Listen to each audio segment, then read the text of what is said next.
This is from the Dissenter website.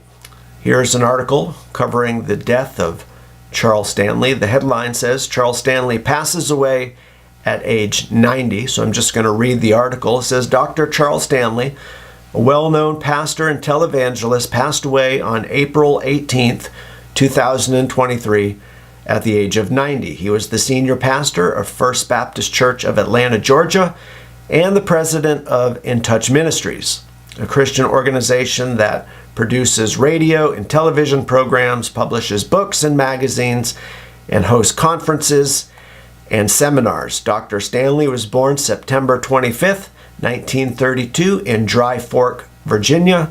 He grew up in rural poverty, but his mother's faith and prayers had a profound impact on his life. He became a Christian at the age of 12 and felt called to the ministry. He graduated from the University of Richmond with a degree in political science and then earned a Master of Divinity degree from Southwest Baptist Theological Seminary in Fort Worth, Texas. Dr. Stanley served as pastor at several churches before joining First Baptist Church of Atlanta in 1969. So he became the senior pastor in 1971 and held the position until 2020 when he retired at the age of 88 due to health reasons. During his tenure, the church grew from 1,000 members to over 15,000 and became one of the largest and most influential churches in the United States. In addition to his pastoral work, Dr. Stanley was a prolific writer and speaker. He authored more than 30 books, including The Blessing of Brokenness and, quote, How to Listen to God, as well as The Gift of Forgiveness. He also hosted the television program In Touch with Charles Stanley, which aired on over 500 stations around the world and reached millions of viewers each week. Dr. Stanley's message, at least far more so than his son, Andy, was centered on the gospel of Jesus Christ and the importance of a personal relationship with God. He emphasized the power of prayer, the authority of the Bible, and the need for repentance and obedience. His teachings were marked by clarity, simplicity, and a deep reverence for God. Dr. Stanley's death has been mourned by many in the Christian community and beyond. He was a beloved pastor, teacher, and friend to countless people around the world. His legacy will continue through the ministries he founded and the lives he touched. The In Touch Ministries website states that Dr. Stanley's deepest desire was for everyone to know and experience an intimate relationship with Jesus Christ. May his life and ministry inspire us all to seek God with all our hearts and live for him. So that was the statement put out by his ministry, and that article was from the Dissenter. So that is an article just covering the facts of Charles Stanley's life and ministry. And I would say the article painted him in a very favorable light. And I think most people view him in a favorable light. But you notice there was one statement that maybe was not as favorable, but it was more directed towards his son, Andy. And I think this really gets into the issue that we're going to face from here on out. Everyone that listened to Charles Stanley, who loved Charles Stanley, can appreciate his years of ministry and what they learned from him. But starting now, after the mourning is over, now what? Now what? Because many would see that Andy Stanley is going to carry on his father's legacy. But is that the case? And this is where I want to read the second article. So this is sort of the other side to the story. This is also on the same website, the Dissenter. It says, will the death of Charles Stanley open the floodgates of LGBTQ acceptance in evangelicalism? So I'm going to read this article. It says, today, longtime pastor and founder of In Touch Ministries, Charles Stanley, passed away at 90. Charles, who served as senior pastor of First Baptist Church in Atlanta, was no theological gatekeeper, and he certainly was not without his problems. We've written about many of them over the years right here at the Dissenter. However, Charles did appear to genuinely love his son Andy, and on many occasions vocalized his opposition to many of Andy's progressive views, albeit in a non-forceful way. So I think, if I can just comment on this, it says that Charles Stanley was not a gatekeeper. And I think I can say this for watching Charles Stanley enough over the years, that he was not a man who really, I don't think he ever mentioned people by name. I remember there was one time he referred to the Jehovah's Witnesses, and you knew he was talking about the Jehovah's Witnesses, and he was being critical of the Jehovah's Witnesses, but I don't even think he named that group. So Charles Stanley wasn't one to name names, and he was not really forceful against false teachers. So here's the thing that this article is setting up. Charles Stanley was very conservative, very biblical. His son Andy is more progressive and is not at all biblical.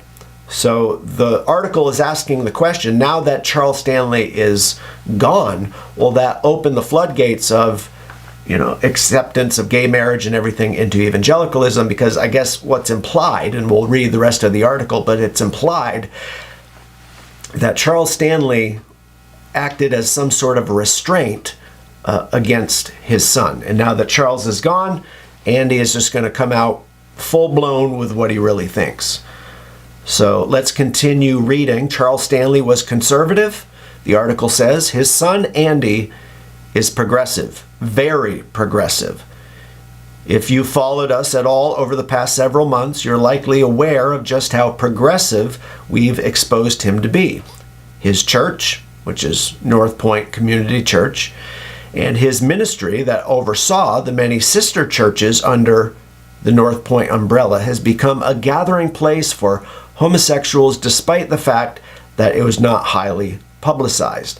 These churches are very friendly and inclusive and affirming to homosexuals, and even offered programs and curriculums designed to train parents and others on how to become more affirming of their own children who come out as LGBTQ. But as stated above, none of this was publicly known until the Dissenter, Protestia, and a handful of others exposed all of it. Okay, so that's the statement. Charles was very conservative, Andy very progressive.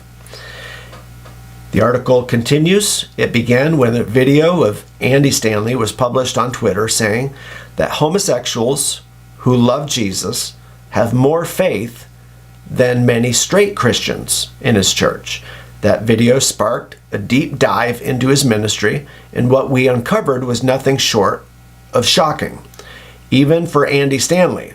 Andy Stanley's ministry for years has been under the radar, affirming homosexuals. So they're doing this under the radar. People don't realize it, that Andy Stanley's ministry has been affirming homosexuals, baptizing them, allowing them to serve in his church, and training others to affirm them, and while refusing to call any of them to repentance and faith. So how does this involve Charles Stanley? It seems as though Charles, Andy's father, was the only restraint on Andy, keeping him from coming out completely as LGBTQ affirming. Now, obviously, that's an opinion. I don't know if that's the case or not, because the videos that I saw of Charles Stanley, he was very much, he said he was proud of Andy, and he seemed to endorse Andy's ministry. Andy Stanley spoke at In Touch ministry conferences for years, so whether Charles acted as a restraint, the author of this article says yes, and of course time will tell. It continues, while Charles was never forceful in his condemnation of Andy's views, he often spoke of how they would have private conversations, and though they disagreed on much, they would find common ground. And now that Charles has passed, there is likely no longer any restraint on Andy's apostasy. Andy Stanley now has a clear path forward, and while it likely won't happen overnight, it is highly probable that over the next few years, we will see Andy's true colors come out. Andy Stanley, who already rejects the biblical gospel and has written off the scriptures as having any authority over the lives and beliefs of Christians. Andy has a huge following, so this is a big deal. Once Andy Stanley, the leader of evangelical apostasy, opens this can, his many clones and followers will all follow suit.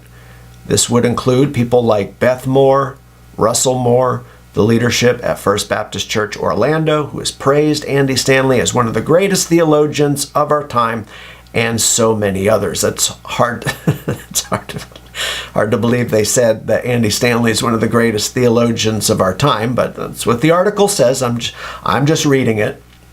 So they end the article by saying, keep an eye out and watch what happens over the next several months to years. I'm no prophet, but we all know what happens when God removes his hand of restraint against the wicked. You only have to read Romans 1 to find out. It's fixing to get interesting. So that's an article written, both articles I read were on the Dissenter website, so you can read them for yourself, but that's the prediction. First article talking about Charles Stanley in his death and how he just a faithful ministry, although again there are things to say that he had his critics, and because he just passed away yesterday, I don't want to get into any of that today out of respect for Charles Stanley. But I think the real issue going forward, as the second article mentioned, is what now? What's going to happen next? What's going to happen with Andy? Because Charles was very conservative and biblical. Andy is very progressive and not biblical. And I think a lot of people just assume that Charles Stanley must have been just shocked and disappointed in the direction his son took. I don't really think that's the case, because again, Andy Stanley spoke at In Touch conferences for years, and even I think in 2021 there's a sit-down interview with Charles and Andy, and they seem to be supporting one another. So, and I know you say, well, it's his son. Of course he's going to support his son. Well, yes, you are going to love your child, but it doesn't necessarily mean you're going to endorse everything that they say and do. And Charles Stanley did seem to, at least to some degree, endorse Andy Stanley. So time will tell. I think the direction of evangelical Christianity, it's very clear. We've talked about this many times. Even locally, we've seen this, where a church will be considered evangelical or Bible-believing. They have a biblical view of morality, believe the Ten Commandments, and then all of a sudden, a new pastor comes in and he kind of chips away at that. And after a few years, or maybe something happens, a relative comes out of the closet, and then the leadership brings the church in a different direction. We're only going to see more of that. Why? Because, most people, they just go along with whatever society's doing, right? The average person who's not being led by the Spirit, they're just conformed to this world. So if the world comes out and says that, hey, this is the next big thing, this is now the right thing to do, people just, how it is. People just go along with whatever. So I expect to see more of that from Andy Stanley. Will it happen in the next few months where it's obvious that his dad did act as a restraint? I pray that's not the case. And I think we do need to be praying for those in Northpoint Church, those who follow Andy Stanley. I've had people who normally I would think that they're pretty reliable, even other pastors who said, Andy Stanley is amazing. He's solid. He's a solid Bible teacher. And it's like, well, you must not be listening very closely then. But we need to be praying for people who listen to these kind of popular mainstream pastors, because they really are being conformed to this world. So time will tell. But these are the two articles covering the death of Pastor Charles Stanley at age 90.